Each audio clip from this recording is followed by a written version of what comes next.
Muy buenas noches, bienvenidos a Primer Círculo. Hoy vamos a hablar de la economía, del paquete presupuestal, de qué podemos esperar fiscal y en términos de gasto para el siguiente año. Y hemos invitado a un experto en el tema, Luis Miguel González. Luis Miguel, bienvenido. Carlos, un gusto. Federico. Miguel, qué gusto. ¿Por qué no empezamos con el dato que más ruido ha hecho? Este gobierno ha logrado mantener una razonable estabilidad financiera, fiscal. Podemos ver que el nivel de deuda se ha mantenido prácticamente estable desde que arrancó esta administración, habiendo pasado por una muy complicada pandemia, pero nos amanecimos literalmente la semana pasada con la novedad de que el déficit público, la diferencia entre lo que se espera que ingrese el gobierno y lo que va a gastar, es el más alto desde Salinas de Gortari. O sea, la diferencia entre lo que gasta e ingresa. ¿Te preocupa, Luis Miguel? Sí, para ponerlo con pesos y centavos, el gobierno está esperando ingresar 7.2 billones y espera gastar más de 9 billones de pesos. Y que decían de manera muy intuitiva, si se puede decir así, cada año entregaba un equilibrio razonable entre ingreso y gasto. Decían, probablemente no nos guste o podemos discutir en lo que gasta, pero no podemos generar controversia en que las cuentas cuadran. Este es el primer año en donde las cuentas se descuadran por 2 billones de pesos. Y hay que agregar que uno de los datos muy sorprendentes es que vamos a estar endeudándonos para pagar intereses. Es decir, el déficit en un sentido muy amplio, por primera vez no nos da lo que ingresamos para poder hacernos cargo de los intereses. Estamos endeudando para poder seguir pagando intereses. Y yo creo que lo que habría que destacar ahí también es la deuda de Pemex, porque pues no para de crecer y de crecer y de crecer, y ahora anunciaron un nuevo apoyo de 125% más, una cosa así. Entonces, eso no tiene salida, ¿no? Ahora, por el lado del gasto, seguramente no lo recuerdan, pero yo lo estuve revisando la semana pasada, Pemex prometió para este año, en su plan de negocios del 19, estar produciendo 2.5 millones de barriles diarios. Para el año entrante estaría produciendo 2.6, ligeramente por arriba. Y lo que estamos es que en crudo estamos prácticamente en el mismo nivel de producción de crudo de lo que estaba al arranque de esta administración. Ha crecido un poco por los condensados, que es muy importante, pero tienen una calidad, un valor y una, en general, durabilidad. Son pozos que pierden presión muy rápido. Entonces ahí tenemos un hueco, no solo en el año, sino en lo que se junta en el futuro. Pemex es una de las ventanas más ricas para ver el presupuesto en todos los sentidos. Si lo vemos históricamente, Pemex era el gran culpable de que no tuviéramos reformas fiscales, porque era tan generoso el flujo que aportaba las finanzas públicas que cada secretario de Hacienda se daba el lujo de decir, ¿para qué cobramos impuestos si tenemos una vaca lechera que literalmente nos entrega lo que queremos? Le voy a dar el 40% de los ingresos. Entonces, yo diría, primero es eso, se acabó la vaca lechera. Número 2, la vaca lechera necesita ahora que le des medicina, pero, como bien dicen, el gran problema se puede decir de dos maneras. Está recibiendo muchos recursos del gobierno, pero al mismo tiempo no está entregando los resultados que se esperaba. Se dice el director de Pemex era responsable de cumplir las metas, como es el director de cualquier empresa, queda 35% abajo de las metas y no pasa nada.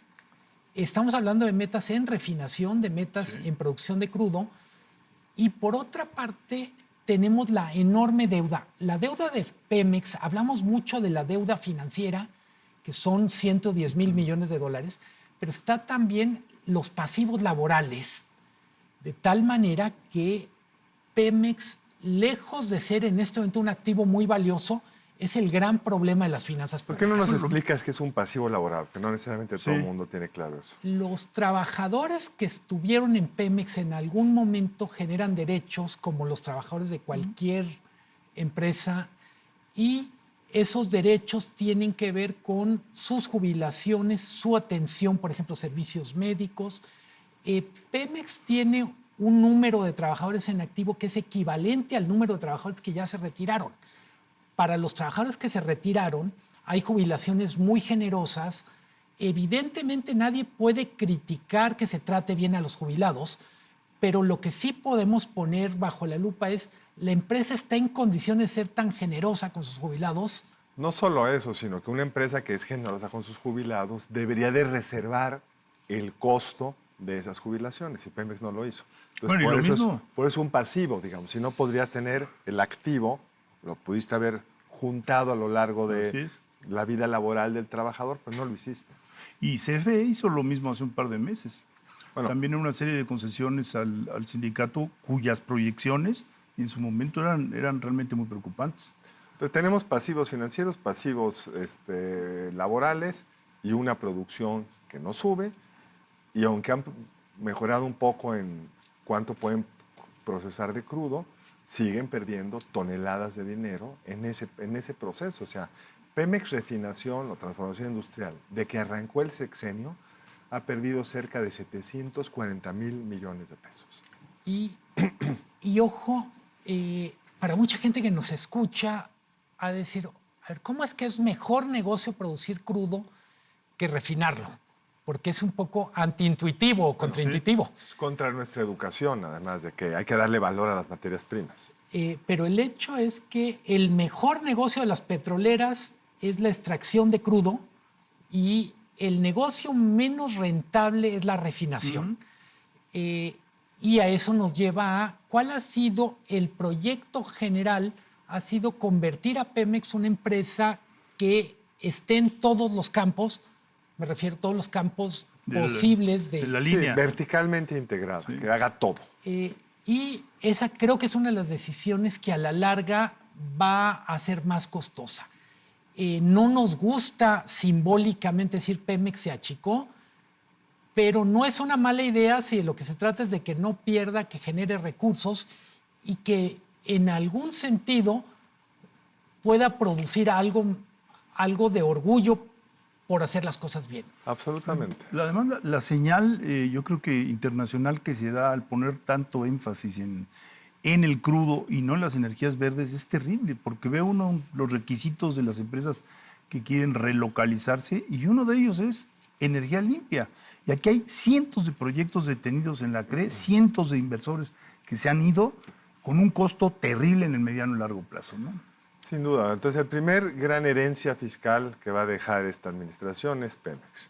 El segundo que sorprende cuando el déficit está creciendo es un aumento a las pensiones no contributivas. Es decir, el gobierno ha decidido por el año electoral no solo continuar con bajar la edad a partir de la cual se tiene derecho a la pensión no contributiva, esa pensión generalizada que todos los mexicanos por el hecho de cumplir un cierto año, una cierta edad, tienen derecho a, que no está mal como principio, el principio que no está bien fondeado. O sea, de repente subes la curva de gasto este año y el futuro. Una de las cosas más chistosas de los criterios generales de política económica, que es este documento que hace este análisis, es que sube el déficit este año, pues es el que tienen que programar, pero te dicen que 25 va a bajar el déficit, cuando todas las proyecciones de Pemex, pensiones, etcétera, no te da para eso, salvo que aumentaran los ingresos de alguna forma que no están contemplados. Tenemos el caso de pensiones, tenemos las pensiones que relacionamos con López Obrador, no contributivas, y tenemos las pensiones que nos hablan de un país que está envejeciendo. La suma de las dos nos da que más o menos 23% de todo el presupuesto, poquito más de 1.2 billones de pesos, ya está para gasto de pensiones. ¿Con qué lo comparamos? El gasto en pensiones era hace 10 años la mitad de lo que es. ¿Sí? Y tiene mucho que ver, yo insistiría, nos contamos el cuento de que somos un país joven, que tenemos un bono demográfico gigantesco, y lo cierto es que somos un país que está envejeciendo rápidamente. Pero muy rápidamente, ya ni siquiera estamos en la tasa de reemplazo. O sea, el número de hijos por mujer en edad fértil ya llegó a 2. Debería ser 2.1, nada más para nivelarte. Y no hablamos de eso. No solo no hablamos de eso, sino los gobiernos en el pasado, pues los perfiles demográficos son de las cosas que cambian más lentamente. O sea, tú puedes ir programando con bastante exactitud pues, cuál va a ser la edad promedio de los mexicanos en 20 años. Y los gobiernos anteriores hicieron esfuerzos para tratar de contenerlo. O sea, el gasto en pensiones, unos mejor hechos que otros. Pemex, en la reforma energética, hubo todo un proceso para contener estas pensiones. Y este gobierno, lejos de hacer nada de contener las pensiones, abre esta llave adicional de subir las pensiones no contributivas para tratar de afectar de forma favorable al partido en el poder el resultado electoral del año entrante. Entonces, este gobierno, que ha sido muy responsable, está heredándole a su sucesor problemas serios. Porque yo creo que puedes financiar este déficit del 4.9% del PIB, pues, razonablemente fácil. Pero lo que le dejas al siguiente es una tendencia de gasto en Pemex y de gasto en pensiones bien difícil de financiar. Tienes cajones del presupuesto que son muy rígidos. El tercer pilar del desacomodo, valga la contradicción de términos, está en los costos financieros. El problema, visto el presupuesto 2024, es el gobierno pide permiso para endeudarse, como lo hace cualquier gobierno y es normal, pero estamos en un momento de tasas muy altas, de tal manera que si tú pides permiso como gobierno, como ciudadano, para endeudarte con tasas de 11%, pues te va a costar mucho más caro que si hubieras obtenido ese permiso hace 5 años con tasas en los niveles de 4, 5, 6%. Y además las señales que ha dado la FED indican que no va a haber una, digamos, restricción, una baja en las tasas en lo inmediato. No pareciera ser, por lo que ha dicho. Entonces tenemos un balance complicado, pero vamos a regresar un momento más para hablar un poco del gasto. ¿Dónde se va a ir este dinero? Estamos en primer círculo discutiendo las cuestiones presupuestales. En un momento más de regreso.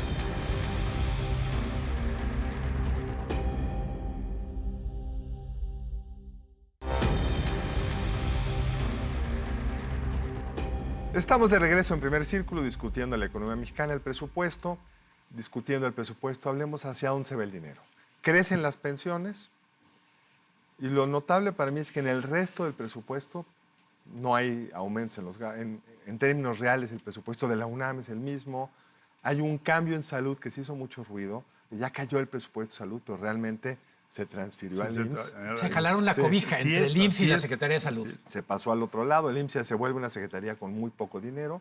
Pero el otro tema que parece muy interesante es que, y lo dijo Claudia Sheinbaum ayer, es el proyecto del gobierno. Todo lo que reste del dinero, todos los espacios fiscales para las obras del gobierno, en particular el Tren Maya y Dos Bocas, ¿las van a terminar? ¿Es suficiente dinero para cerrar? Creo que parte del problema con el presupuesto de estas obras, y yo incluiría en eso el Felipe Ángeles, hacemos como que analizamos como si las cifras que tuvieran fueran totalmente claras. Y vamos pensando en el caso de la refinería, la información de cómo ha crecido el presupuesto, cómo se desbordó el presupuesto, ha sido más bien producto de filtraciones que de rendición de cuentas. Sabemos que la secretaria convence al presidente y argumenta, es posible construir una gran refinería con 8,000 millones de dólares y terminarla en 4 años. Los análisis independientes, incluyendo análisis del Instituto Mexicano del Petróleo, decían no hay manera con ese tamaño de refinería que cueste lo que está en el presupuesto original. Sabemos que está entre 17 y 18 mil millones de dólares, pero no porque tengamos los números oficiales. Podemos confiar en la información que hemos recibido y lo mismo pasa con el Tren Maya. El Tren Maya iba a costar 150 y tantos mil millones. Se están solicitando para 2024 otros 120 mil, con lo que el total ya llega a 480 mil millones de pesos. Luego tenemos cuál es el retorno que va a haber a esa inversión. Evidentemente, el Tren Maya encuentra una mucho mejor justificación social para una zona que ha estado abandonada, etcétera. Cancún abandonado es un poco extremo, bueno, digamos. Totalmente. Pero lo que sí no está claro es cuánto puede recibir ese tren en ingresos. lo que dicen los que conocen la infraestructura, en particular los trenes, es si creen que la pesadilla del gasto terminó cuando se inaugura, espérense a ver los gastos de operación. Es muy caro mantener operando un Pero tren. estás diciendo realmente dos cosas. La primera es, nunca se va a recuperar el capital. Es decir, cuando se hicieron estas obras, Nunca. la idea, porque el presupuesto te obliga a que haya una rentabilidad positiva, entonces presupuestaron 150,000, dijeron que iba a pasar un chorro de gente y con eso decían recuperamos el capital, porque la ley de presupuesto y gasto te obliga a decir eso. Pues patearon el problema hacia adelante, nunca se va a recuperar el capital. Pero tienes razón, una vez que terminemos la obra hay que operarla. Y los costos de operación van a ser probablemente superiores, como está pasando con el Felipe Ángeles, a los ingresos que recibes. Entonces, lejos de volverse una fuente de riqueza, una vaca lechera, como en su momento fue Pemex, se vuelve un animalito al que hay que estar alimentando. Que así llegamos a la crisis fiscal en el pasado. Para mí, me encantaría por un momento ver cómo se está leyendo, suponiendo que tengan tiempo, en los equipos de precampaña de Xóchitl Gálvez, de Claudia Sheinbaum y de quien más se apunte, el presupuesto. Porque al final el presupuesto tiene una lógica de el que viene detrás es el que paga. Claro. Sí. Es decir, en buena medida, lo que se decide en el presupuesto 2024 es lo que va a recibir la presidenta que reciba la banda a finales del año que entra. El 1 de octubre.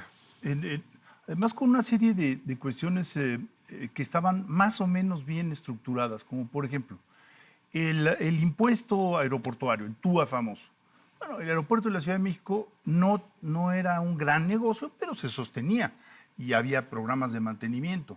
En el momento en que tú pasas el TUA para pagar los costos financieros de un aeropuerto que no está funcionando, resulta que se empieza a caer a pedazos y entonces sale el gobierno federal y dice, ahí le van 1.500 millones de pesos.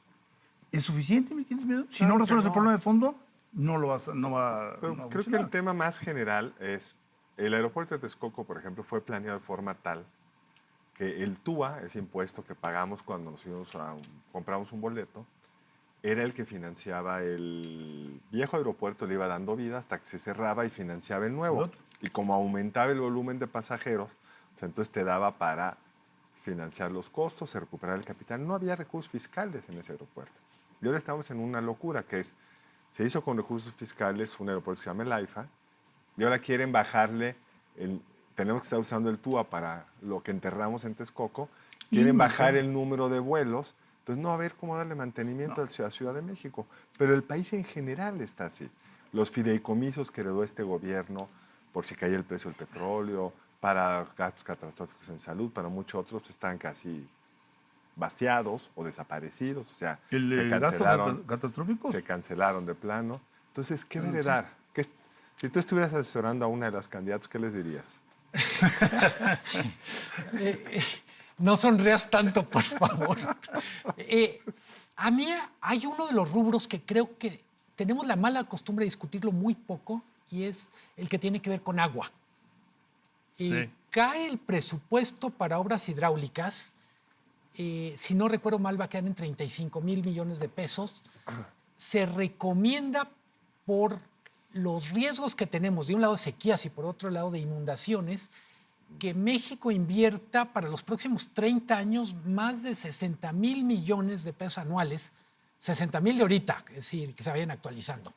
Entonces, me parece que uno de los rubros que sacrifican al altar de los programas sociales, al altar de las obras emblemáticas, está en gasto para obras de agua. La infraestructura hidráulica. Y me parece yo diría, espero que sea la típica cosa que el Congreso pueda corregir y lucirse, pero temo que la instrucción sea no cambies ni una coma porque nos desacomoda la película. Es que ahorita hemos estado hablando de lo que se está haciendo y que no tiene mucho futuro, pero también se están dejando de hacer muchas cosas. Por ejemplo, ve uno la proyección de gasto en educación y no ha habido un crecimiento real. Es decir, ni siquiera hubo un programa emergente para tratar a los niños que salieron de las escuelas durante la pandemia. No ha habido un crecimiento real, hay un decrecimiento. ¿Qué estamos dejando de hacer? Bueno, pues lo de salud lo estamos pagando muy caro. Entonces, todos esos daños pues los van a heredar.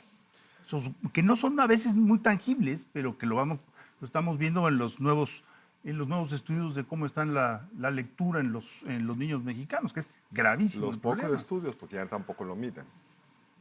Ahora, hay una buena noticia en todo esto, que es que la economía va a crecer más de lo que esperábamos.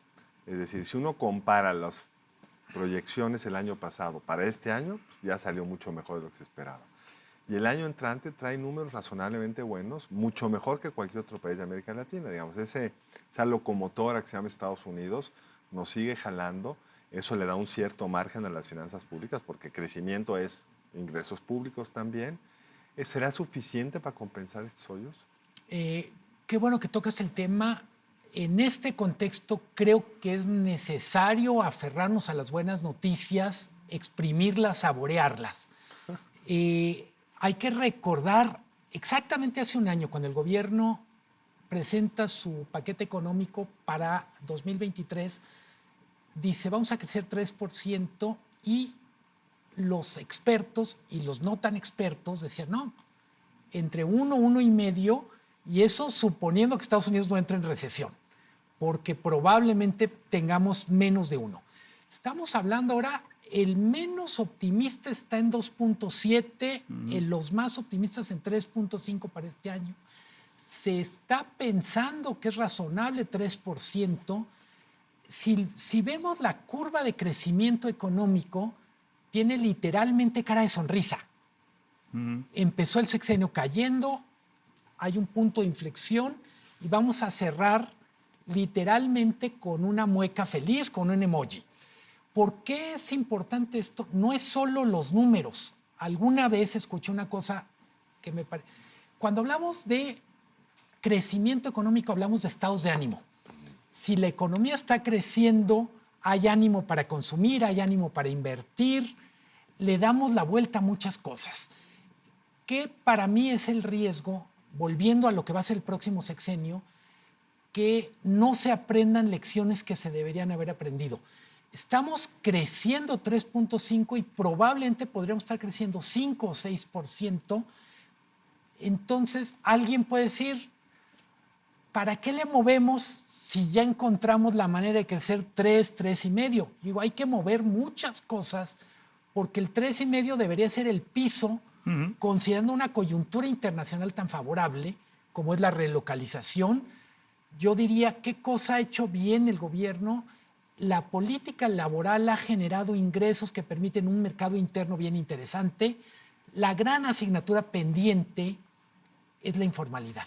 No está en el presupuesto por definición porque no contribuyen, pero no podemos tener viabilidad en serio con niveles de informalidad del 55%. ¿Sí?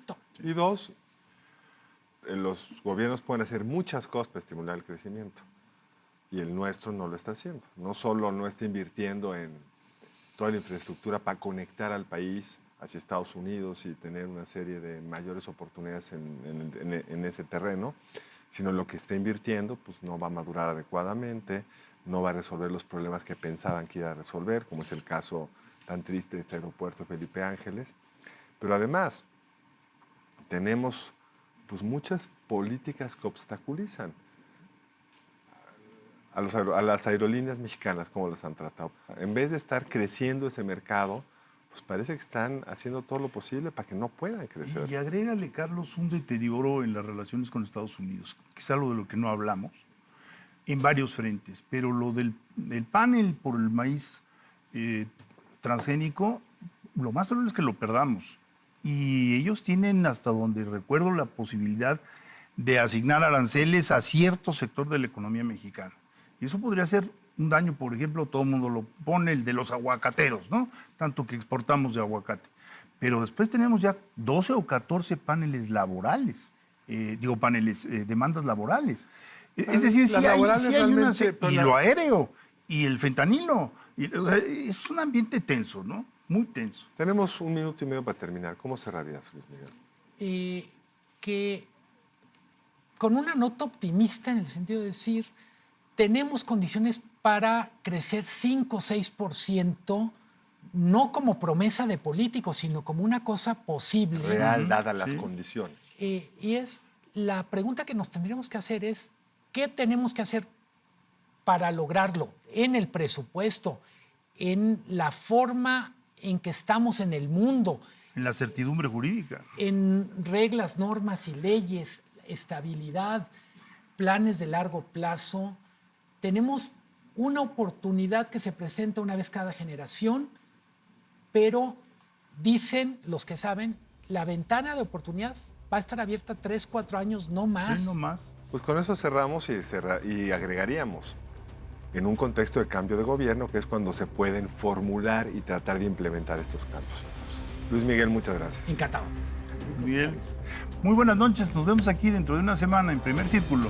Muchas gracias, nos vemos lunes entrante aquí en Primer Círculo.